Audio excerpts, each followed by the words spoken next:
comment réaliser une boutonnière manuelle avec votre machine à coudre Bernina. Vous aurez besoin du pied 3, boutonnière manuelle.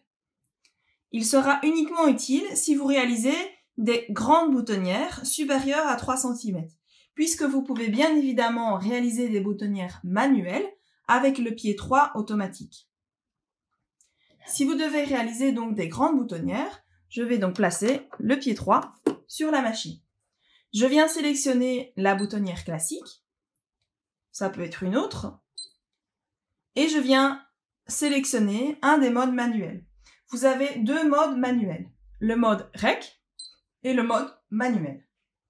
Le mode REC sera pratique si vous êtes sur un tissu qui est stable, un coton où c'est bien stabilisé par exemple, un tissu qui est bien stabilisé, puisque la boutonnière, la machine va calculer le nombre de points pour réaliser la boutonnière manuellement.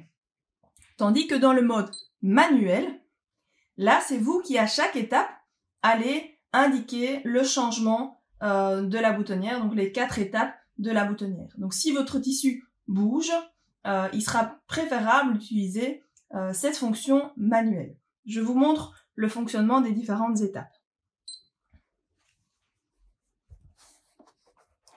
Donc, je viens placer mon tissu. Donc, il doit être stabilisé, toujours, c'est une préférence. Et je viens la mettre en route.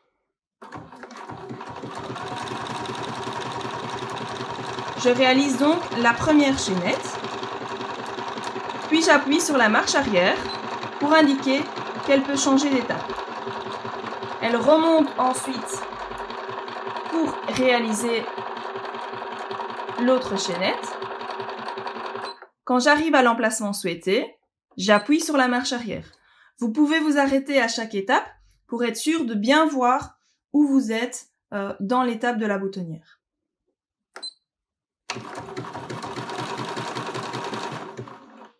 Et là, elle s'arrête. Et vous avez ainsi une boutonnière réalisée manuellement. Ici, elle n'est pas très longue, mais bien évidemment, vous pouvez réaliser une boutonnière de 5-6 cm, la longueur que vous souhaitez, en indiquant à chaque fois les étapes. Et elle a calculé, du coup, que j'avais fait une boutonnière de 17,4. Et elle pourra ainsi réaliser les mêmes boutonnières par la suite. Donc ça sera pratique pour les tissus qui ne bougent pas trop. Si vous êtes sur un tissu qui bouge, et donc il peut y avoir le risque que les boutonnières ne soient pas exactement les mêmes suivant le nombre de points, il faudra utiliser la fonction manuelle. Là, vous allez devoir indiquer chaque étape de la boutonnière à la machine. Je replace mon tissu et je viens commencer la couture.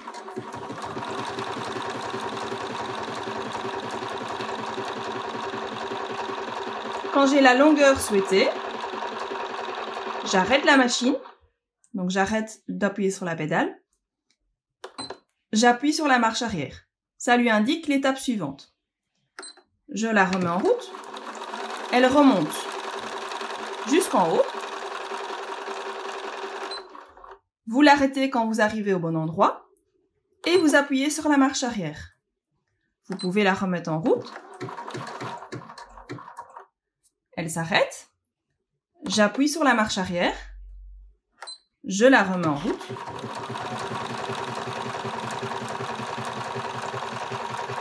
Ici également, je vérifie où la machine s'arrête.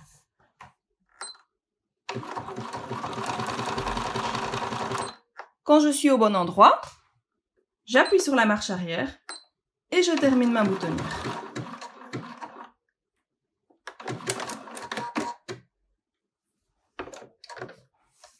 Donc, ça demande un peu d'entraînement. Ici, j'ai été un petit peu trop loin. Mais donc ici, elle va vraiment s'arrêter à chaque étape. Si vous avez un tissu qui bouge, un tissu épais ou qui est très fluide, il est préférable d'utiliser cette fonction pour réaliser l'ensemble de vos boutonnières. Alors, on peut réaliser bien évidemment des boutonnières manuelles pour les grandes boutonnières, mais ça peut être également intéressant pour les toutes petites boutonnières à des endroits difficiles d'accès, où vous ne savez pas utiliser ce grand pied. Voilà pour l'explication des boutonnières manuelles.